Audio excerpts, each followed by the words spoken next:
and welcome to Souq Pulse. It's a beautiful, beautiful Thursday on this side, and this is Souq News, where we tell you, go round, no matter the negative news. When you get here, you detox, because here we are all about positive programming. We look at the issues and we ask ourselves, how can we get better? We look at whatever is transversing, whatever is conspired, or is being churned out elsewhere. And we ask ourselves, how can we be the solution? Because where the solution is where the business is. And that is where you find the profit. And that is where you see us. Welcome. My name is Souq, John Rogers Souq. Today, we will go right into our topic after the break. But then, remember this. We are all responsible for one another. None of us came here on his own. Let that just ring through your mind today. So no matter what's happening, we don't get to keep quiet. No matter what we get to see, we keep talking, because that is our mantra on Souq Pulse. We tell you, if we keep at it, we'll get heard. So it doesn't matter who your neighbor is or who your neighbor won't be. It's time for Souq Pulse. So call them and let's have a ball. We'll go on a very short break and Souq Pulse will be back.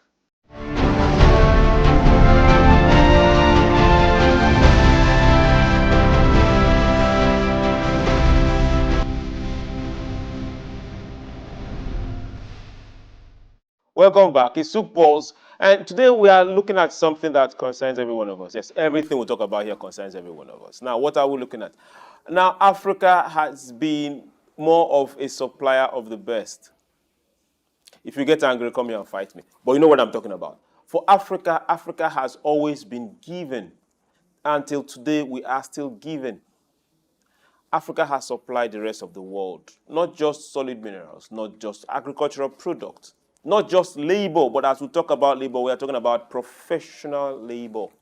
We see a lot of migration from Africa to other parts of the world. And when they get there, they do exploit. It gets to the professionals, the same thing.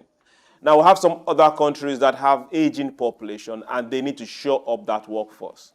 Some also need to make sure that taxes are paid, works are done. Those industries need people to tinker it. Those new research need people to come with the brains and get them done.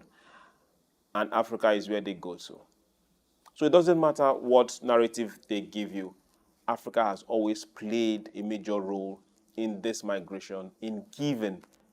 Now we are going there and we are asking ourselves this particular question. Now, for some people, some school of thought, we look at it on this other side, brain drain, majorly for professionals. Then some other people, majorly for those in Africa and those within the economic space, they will tell you remittance. They will put a number to it. For some African countries, they will even put it in their budget, looking forward to showing up their FX based on what will come from remittance. That's what we are going to today. So we're looking at brain drain, we are putting it against remittance, and we are asking ourselves directly, who exactly is gaining? Is it the country where the migrant is living, or the present country where the professional is living? Yes, you heard me. Is it the origin, or who is benefiting from the professional? So that is where we'll be going to today, and I'm pleased to inform you, Your Excellencies, distinguished ladies and gentlemen, I have a very young, bright mind to talk about this topic for today. Join me as I welcome to Souq Pulse for the first time, Dr. Damilola Elijah A. He happens to be a senior research fellow at University of OULU, Finland. You're welcome, Dr. Damilola. Thank you for having me. Nice to see you. You again. Now, can you keep up that smile? I really want to see that. It's been a while. How are you doing? Yeah, I'm good. I'm good. You? Fine, thank you. You're welcome. Now, this is Souq Pulse, and this happens to be your first ride, or I call it rodeo, on Souq Pulse. Here, we are free to argue. It's always better if you're next door. But since you're on Zoom, it might be a bit difficult because of those pauses that will happen based on transmission. But we'll try our best. We are looking at brain drain. We are looking at remittance. And we're asking ourselves who exactly is gaining. So we'll get right into it. Now, let's ask ourselves this first question. Should remittance truly be an indices for governments to show up their FX, or put it in planning in whatever form or the other, we are expecting, we got this, based on remittance, should it be there in the first place? Once again, thank you for having me. I think that shouldn't be the primary source of FX because the main thing should be having foreign investors bringing the FX instead of relying on the remittance. So it shouldn't be the main primary source of FX for the country. Right now, it's I think literally it is being the major source of FX for the country because billions of dollars are being sent annually to Nigeria. So I think it has to do with the decline in the economy and then the lack of foreign investors coming to Nigeria. Or like how we had it maybe 10, 15 years, with foreign investors. Now we're having most of these investors or companies leaving instead of coming. So when they come, they bring the FX to develop the country or to make the companies and all these things. So I think it has to do with the lack of good policies that are enabling for the foreign investors. Okay. Now, before we cross that particular place and get to a place where we'll put government here, we, there, and a third party and talk about it. Now, let's go back to some other nations. We're looking at migration right now. Yeah. How intentional is Africa when it comes to migration of her citizens? Unlike Asia, over time, that was a plan, it was on paper, and successive governments implemented it. They sent a large number of people to Europe, knowing fully well that, okay, some will be coming back, some will not be coming back. For those that are coming back, you are expected to go there, acquire a knowledge, a skill, come back and transfer. For those that are not coming back, you're expected to stay there and still work for the home country. Now let's ask Africa. You as someone that have seen both ends of the coin, how intentional are we when it comes to Africans moving? I don't think it's written in like a policy for Nigerians or for the Nigerian government to send people abroad. I think if you are aware, last year there was a regulation that were being debated, some regulations about stopping the mass exodus of medical personnel and even in the educational sector and all those things. So I don't think we have it written out. It's like a policy that is clear, black and white. No. But as you mentioned rightly, in Asia, Indians, Filipinos, and these are people that they send nurses, they send people in healthcare. It's something that is known. It's a policy for them. Every year they send people out to Saudi Arabia, even to Finland. I know a lot of them that are in Finland. So this is a written policy. It's something that is encouraged right now. And I think maybe you also saw it in the news. The Kenya president who was saying he's willing to send people out to go out. He's even going to pay for their flight ticket. So in Nigeria, it's not something that is currently encouraged because the movement, the mass exodus in the last few years is really alarming. So it's not something that that I would say is clear. While it's not clear here, let's now look at, since the nation, let's not take Nigeria out of the equation. Let's look at West Africa. Because West Africa has that movement in West Africa right now. Even the airports are finding it difficult to comprehend it. Now let's look at West Africa. From Nigeria to Cameroon to Niger to Benin to Ghana. Ghana might not be that much. But Nigeria, Cameroon, and the other Francophone countries, how individualistic are the migration? The migrants living, to what extent is it me, my family, and those close ones? The first person goes, settle down, and then bring the other people. So it's a plan. So it's a plan that, okay, you go first, try and settle down. It may be through education or something. So it's something that cascading, and over a period of time you have a lot of people moving together. So one family member goes, and then you settle down, bring the other one. You understand the policies, you understand the type of the permits you need to stay. So I think it's systematic. Very individualistic and systematic. Now, to the countries that Africans are moving to, the African gets to come in, the African settles down, the African gets to do a job, the African gets to earn money. And now the African gets to send money back home. They now call it remittance. Yeah. He is taxed right from when he does his job. He's taxed for when he's paid what he earns at the end of the week, day, or month. Why does this get taxed again when he wants to send money officially back home? To my knowledge, I don't think it's taxed.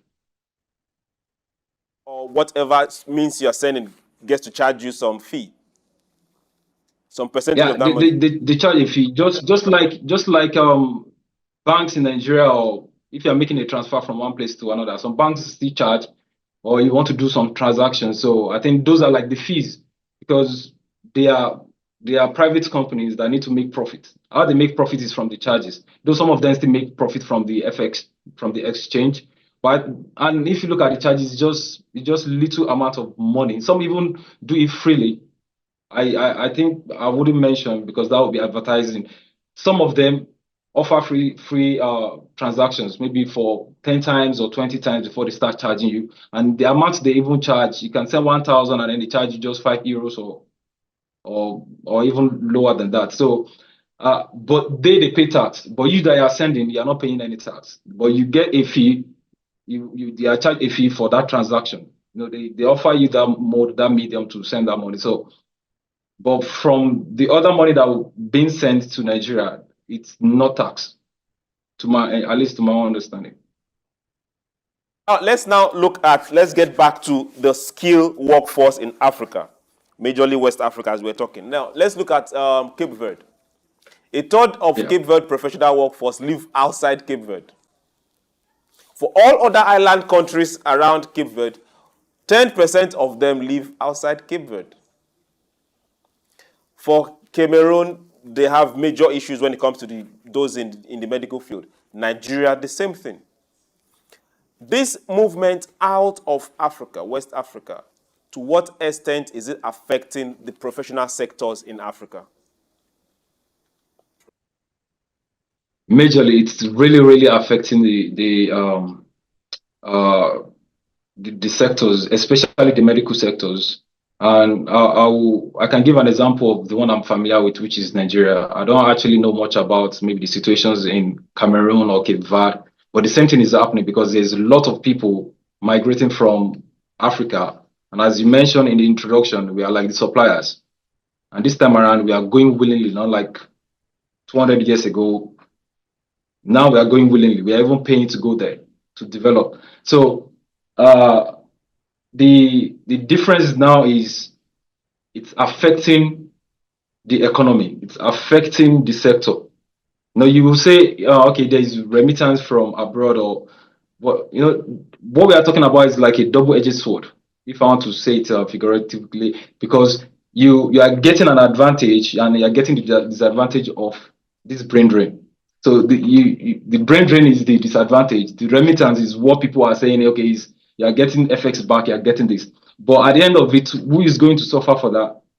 And as I mentioned earlier, if we are having this FX, this investment from abroad, we wouldn't rely on the remittance that we are talking about. And then the people that are living wouldn't live. So in Nigeria, I think the worst sector that has been affected is the medical sector. Right now, we don't have a thriving health sector in Nigeria. We need 360,000 doctors, and right now we only have 24,000. So we have shortage already. 60 versus 24,000. That's a whole lot. Now, let's also ask this particular question. Nigerian universities, Nigerian premier universities, gets to train these professionals. Now, let's ask ourselves, the government gets to spend a whole lot of money in this training. That could be argumentative based on how much they should or how much is being spent. That is a different pot of fish. Now, this money is being spent by the government. The time is being spent by, be it organizations, down to the families that train these people, looking forward to at least a percentage of them staying behind and also developing their peers, their school, and working in these particular sectors. Now, a lot of them get to leave. The money spent by government is not directly paid back to spend on another set of people. How is government still being able to keep going? To what extent is it affecting, be it the school system, be it the government budgeting, and be it the sectors that they are leaving?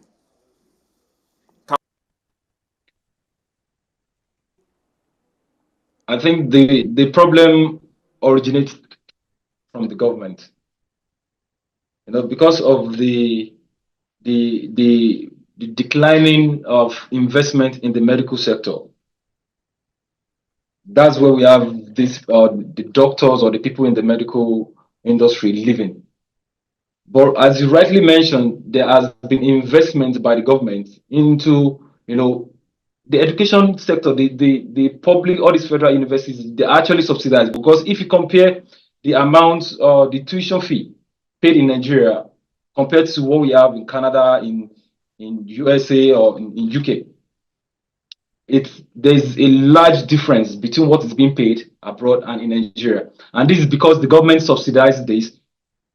And then at the end of it, I think the point you're trying to reach is, how is the government getting back what they have been able to pay? Because when people graduate and then they serve and then they leave, so there's a shortfall. And that's why initially, when the legislation that was being discussed at the House last year, when it came out, initially I disagree with them, because I was like, this affects, this is like you're trespassing their human rights. But the thing is, we have 24,000 right now. When I did the calculations, then I agree with them, because if it continue, if there's a trend right now, if the trend continue, then who else is going to be left to cater for the people? If you go to the villages growing up, all the medical doctors that used to be there, I'm not sure most of them want to stay, because there's a trend. All their mates are going and then earning top dollar abroad. But in my opinion, this may be controversial to the people in the medical sector. I agree with them. Like 5 years, you have to be in Nigeria. You have to practice it before they can give you the medical license. And then after 5 years, you can leave. Especially if you were trained at a public university, because government actually invested in that. Now, if you go to UITH, the teaching hospital in UI, it may take you weeks or months before you can get an appointment, because they don't have enough doctors. You hear about doctors having stressed out or committing suicide or something because they are stressed out. We don't have enough medical doctors right now. In 2017, I think we had 39,000. Now we have 24,000. What happened between 2017 and now? The doctors that have been trained in the last 5 years, we trained thousands of doctors, and now the number has reduced. That's to show you the mass exodus of doctors leaving. I agree with anybody that wants to say, okay, it's their right to leave or something. But if the government is investing in you, you can't just live that way. The same thing is happening in the educational sector.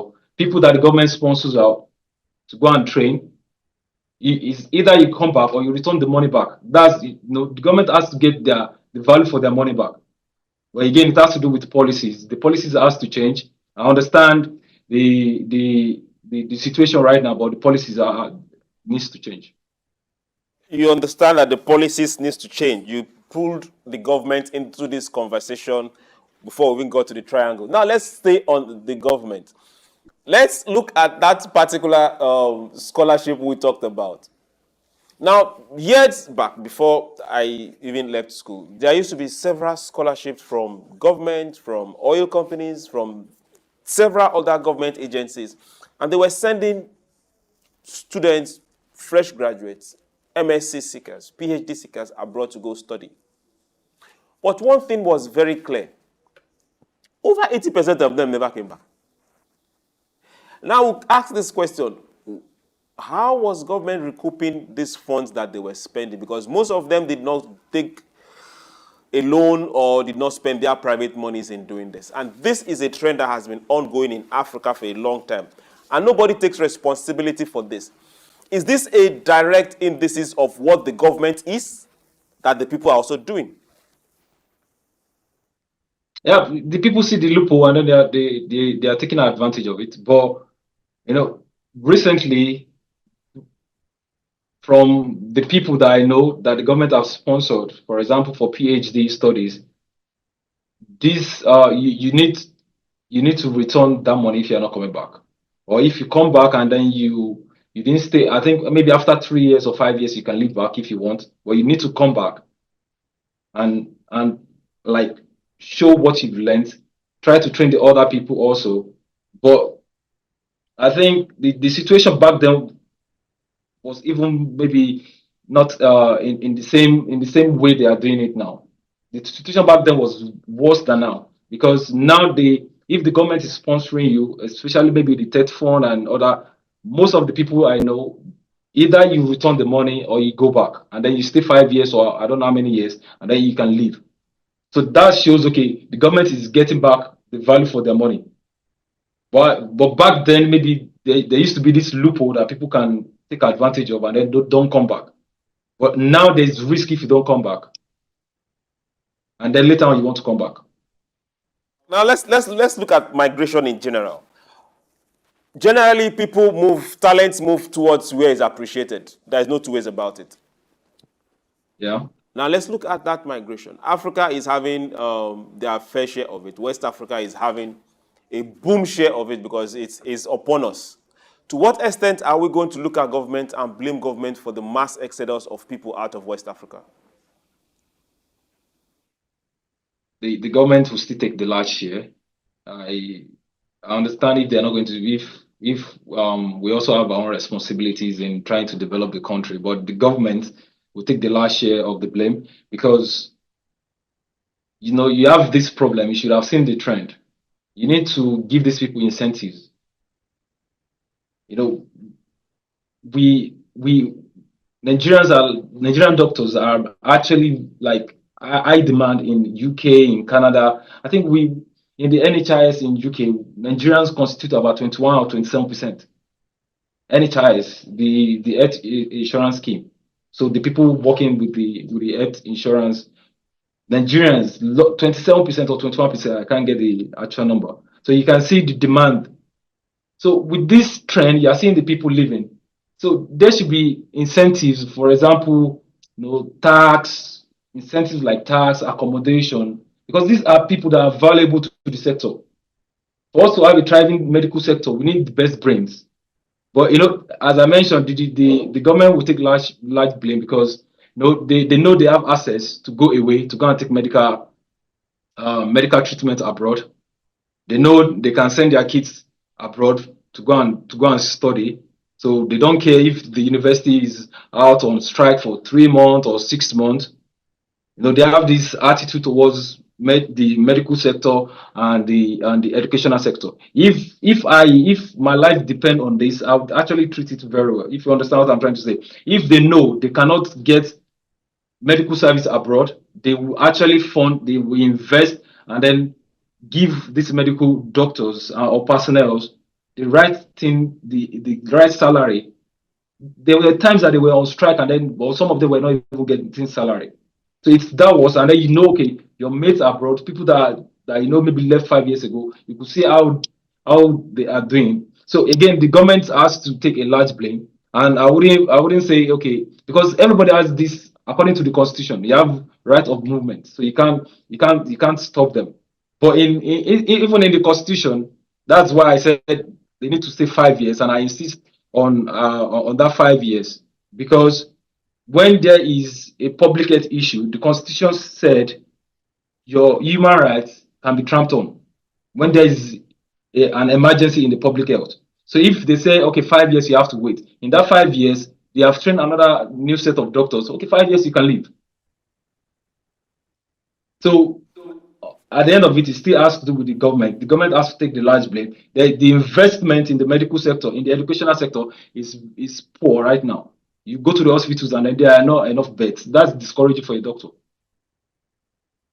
While they look at that discouragement and find a way to get it sorted and cheer themselves up and become better. Now, let's look at countries that have fared well when it comes to migration and ask ourselves what we can do. China is always an easy example. China's development was majorly their ability to shut their borders and send their people outside to go learn, get this technology, come back and develop China, and it's working for them.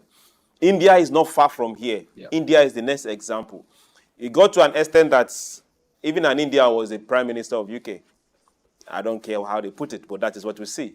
Now, forget about other conglomerates from Google to other major IT and companies. You see Indians all over the place because they chose a sector and they became the best at it.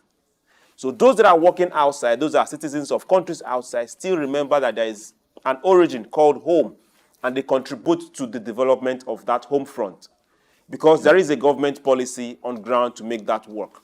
Now, Nigeria happens to be a country that any country where you step into and you don't see Nigerians doing very well, leave. But to what extent are these Nigerians that are doing exceedingly well outside affecting the advancement of Nigeria? That's where we are going to. Why are we not having that connection to be able to transfer knowledge from Nigerians outside to the homeland? Talking about, trying to give back to the economy or trying to, transfer the knowledge you gain abroad and then come back. How can you compare the living conditions, the enabling environment that you're in, and then you know what is happening there?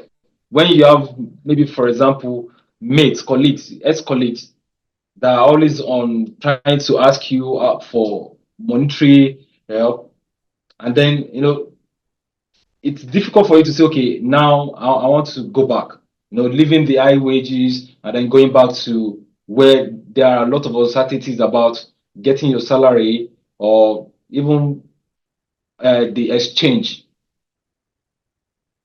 If I want to come back and then I say, okay, this is the amount of money that I'm trying to maybe invest back, and then you change it to naira, and then after a while you see the government change policies and then it affects.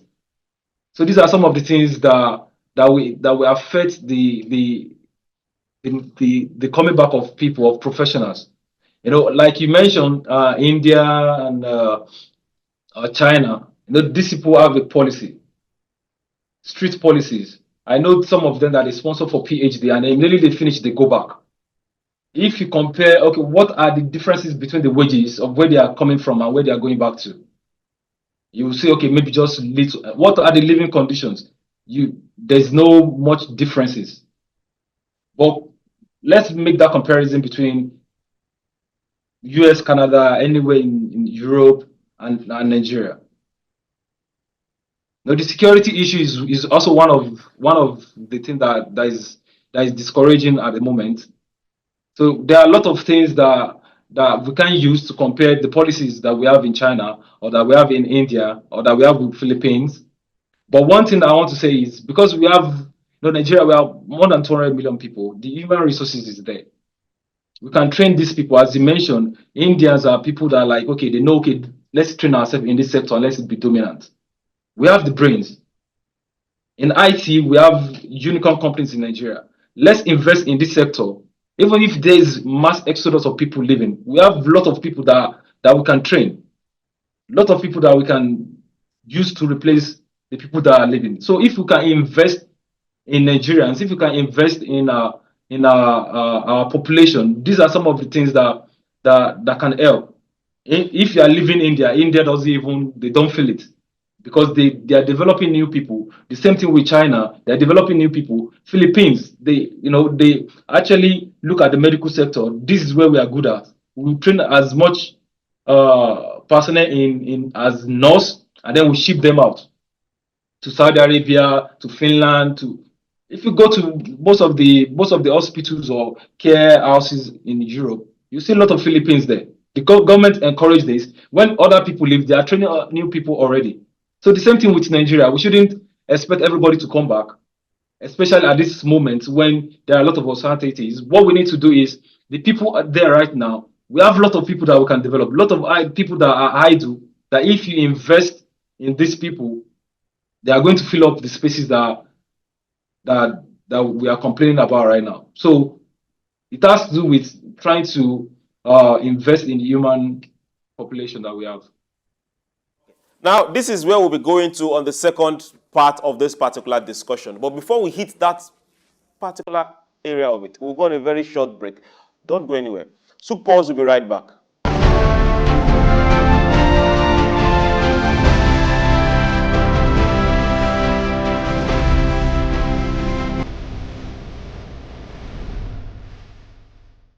Welcome back. It's Souq Pause, and we are here. We've been discussing migration, discussing brain drain, discussing remittance, and asking ourselves exactly who exactly is gaining, the host country or the original country. And we have Dr. Dami here. That's a very fun name I used to call him. And he's here, and we've been talking, and he's been giving us very great insight. Before the break, we were talking about what government responsibility or who should be holding government, what should be holding government for. And he was telling us, hey, yes, a lot of people have left, but we can still train because the numbers are there. We're looking at also those that have left, to what detriment are the sectors they've left and what are they facing. And he still maintained we can train more, looking at what other countries are doing. Now, let's go back there for round and run up our clock and get out of this place. Now, Dr. Dami, now let's go back to where you were saying before. You gave examples of India, you gave examples of China. Now, let's ask the same questions. For China, for India, a lot of the training, yes, was government pushed, but a lot of the training and knowledge was coming from those that have gone out to acquire it. Most of them did not need to come back, but they sent a template. Is it possible that we can have that kind of template work in Africa, work in Nigeria? Be it through the universities or be it through, now the world is even smaller. We have the net that connects everybody. How can we have those kind of small packets of training start coming from people that have got this advanced knowledge, technology, and have a whole lot of things where your host countries are even holding you down? How can you pass this knowledge to those here at home? I think that's a good question. Recently, there was a minister that came to Finland and I think some other parts of Europe. Trying to see how he can get most people who are working with AI. To try and see how they can transfer some knowledge back home. Develop things and I think that's a good initiative. I don't know his name, but he's one of the young ministers. And when I heard about that, that was really encouraging because he's going out to see, okay, how can you come back home or even remotely transfer some of this knowledge and everything? And I think that's the right direction to go. And it's personally, I have done some collaboration with some universities in Nigeria. I've done some publications, like research collaborations and all these things, and I feel like that's a way for me to transfer my knowledge back. And currently, I'm actually more enthusiastic about getting Nigerians to maybe for an exchange. Come here, train for maybe 6 months or something, and then go back home. And these are some of the things that I feel like okay is my quota to contribute to the economy or to the transfer of knowledge. So this is but for this to work, the environment, the enabling environment has to be there, to receive this transfer. There are many initiatives that have been sent that on reaching there, it's crushed because the people are not willing. The people in charge of the policies are not willing to to implement these new ideas and that will help. So that's discouraging, but I will encourage every diasporans, especially in the medical sector, educational sector. There are a lot of ways that we can transfer knowledge back home, even if we are not ready to go back. But there are a lot of pathways that we can transfer knowledge. Then recently there was a doctor that left USA. And after practicing I think it was at John Hopkins Hospital, he moved back to Nigeria.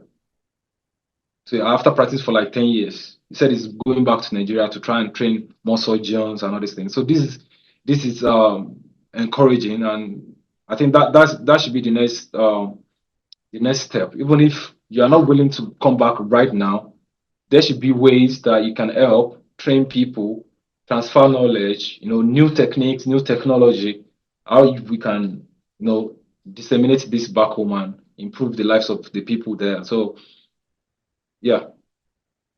Now let's also look at we have Nigerians in diaspora organization. We have several of them in different countries.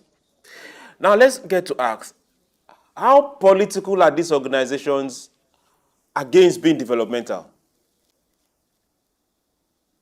Um, and it depends on the motive of that association. Every every association they have their own motives. Different associations and their different motives. So some are progressive and some are the other way.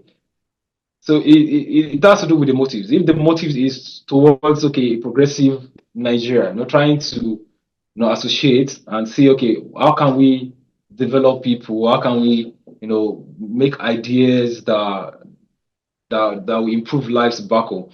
And some are just there just to criticize, and so it depends on the motive generally. I'm not in anyone, but the motives Okay. actually speaks a lot about some of them. Okay. Now on this other side, we also have a commission. We also have a Yeah. commission for Nigerians in diaspora. Now, this is the side we need to understand. To what extent is the commission supposed to be of a developmental agency, or is it just catering to see the welfare of Nigerians in diaspora? I think I would say the agency. I think in the last 3-4 years, I've seen them engaging people, trying to come to the rescue of Nigerians abroad, and I think right now I would say they are doing well. And I think it's more of welfare than development, or developmental functions.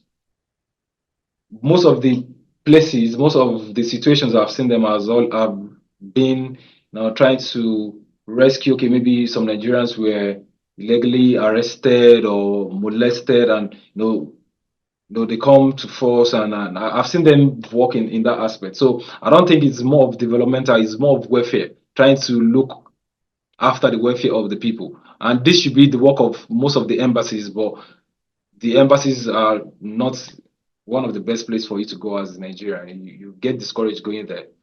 An exemption is Sweden, which is really nice, the Nigerian embassy there.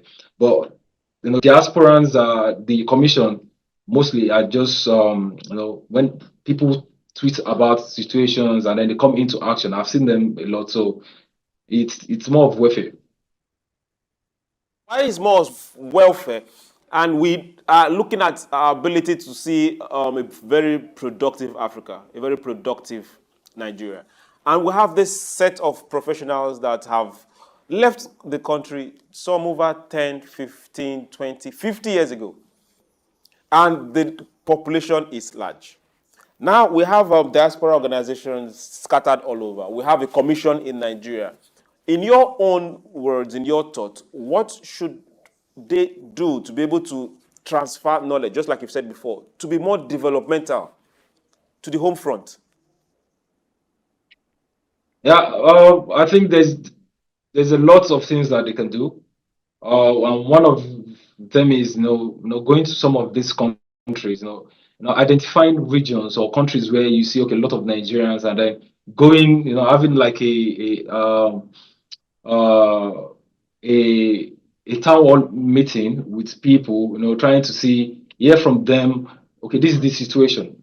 This is what we want. We want people to contribute back home. You have to offer them this platform, offer Nigerians in diaspora this platform. How do you think you can contribute back home? There has to be this engagement between the commission and then the Nigerians abroad. And I think also the embassies, because their responsibility is also to cater for welfare of Nigerians abroad. So this can be done in conjunction with the Diasporans Commission, engaging Nigerians, have them to discuss what are your expertise? How do you think you you want to contribute to the country? You get all these ideas, and then it's not just going to be a paparazzi thing. You take pictures and then you go back. You have to work on what what you get from these people. You look at it and then look at the economy. This is how this person can come in. This is how this person can come in. So these are some of the methods that diasporans can be engaged here. At Remittance, each time you get to see that publication is always very large. Nigeria expecting to have 20 billion before 2024. The headline is always very large. Yeah. Nigeria had 1.4 billion last month. Sometimes I get to ask, did that money enter into government hands? No, it went into private pockets. It's private money. Now, the part that we get to also see things that are possible are bonds that are geared towards having people in diaspora buy for specific government development. Now, we've seen that happen several times, and that was a bit successful. Whether it was paid back, that we are not too sure of. How it was paid back, that we are not too sure of. But is it possible that we see more of these bonds geared towards developmental effort? Something that those outside putting their money down can trust, and at the end of the period of that bond being bought, they can get sold and they get their money back. Is this something that you see Nigeria or other African countries getting into and doing it right? Yeah, I think we can get it right using bonds, but before we get to that point, the economy has to be stable, especially the currency has to be stable.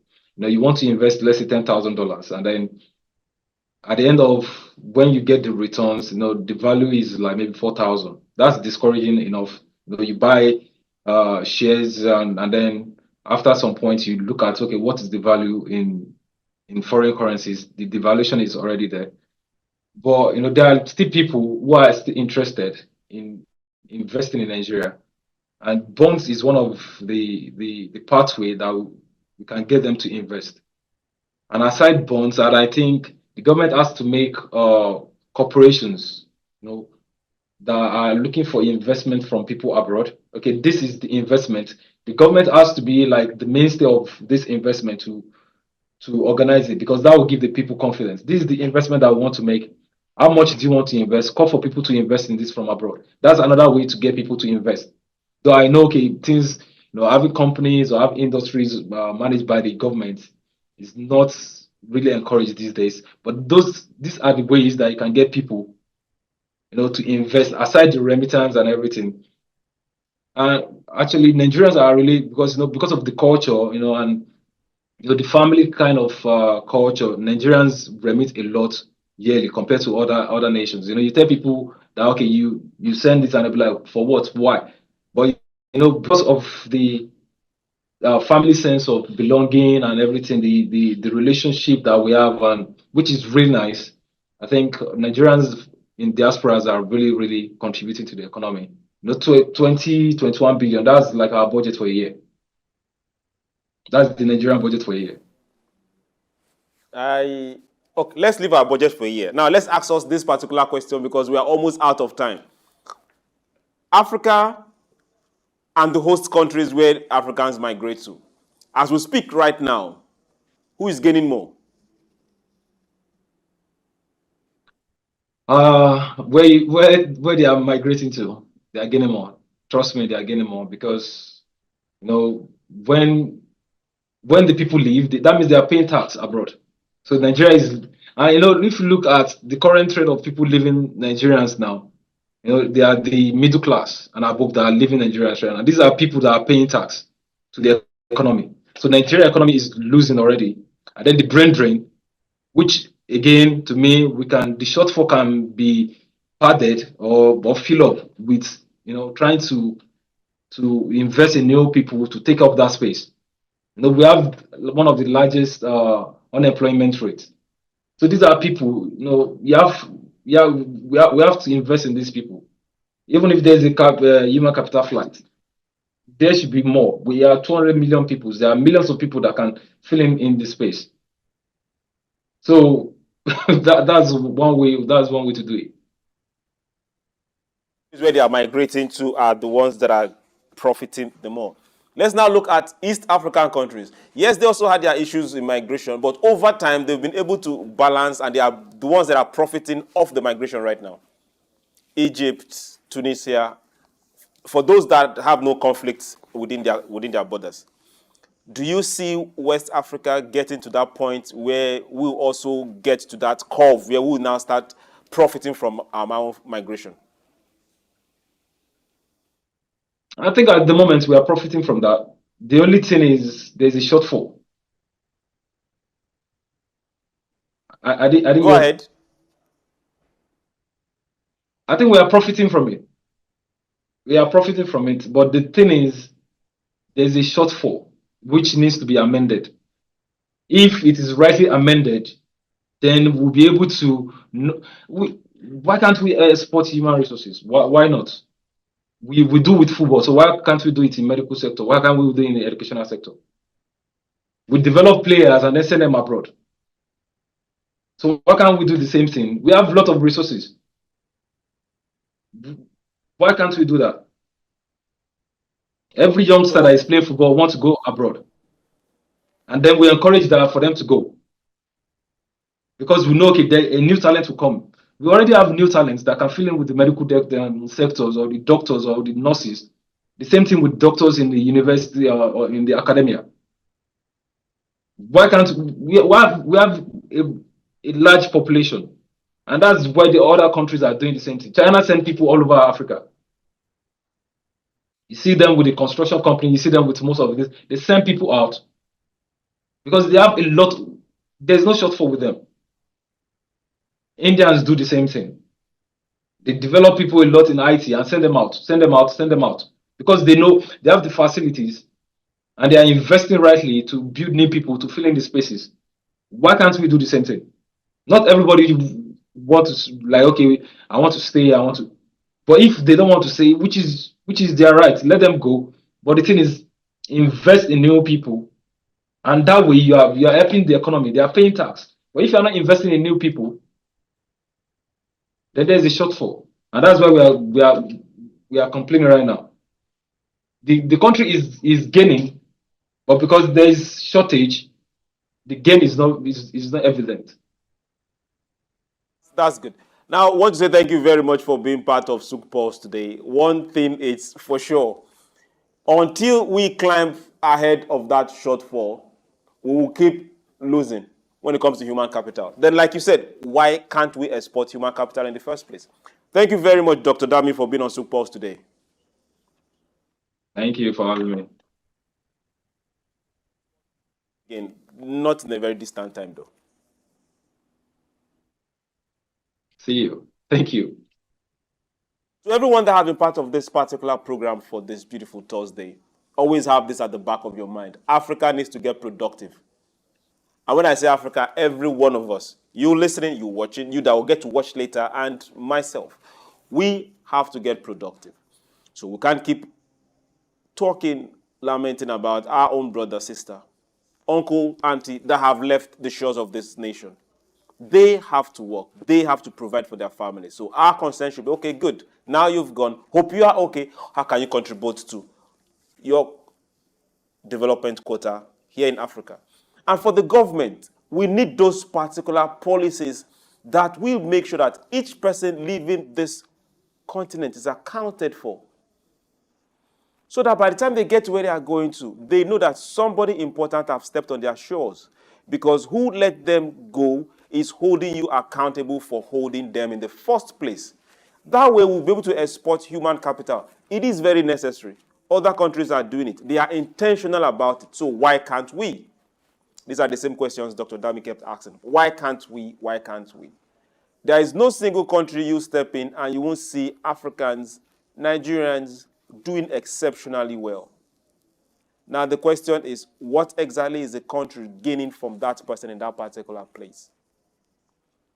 It's time to rise up to the occasion. To everyone out there, I want to say thank you for being part of Souq Pulse for today.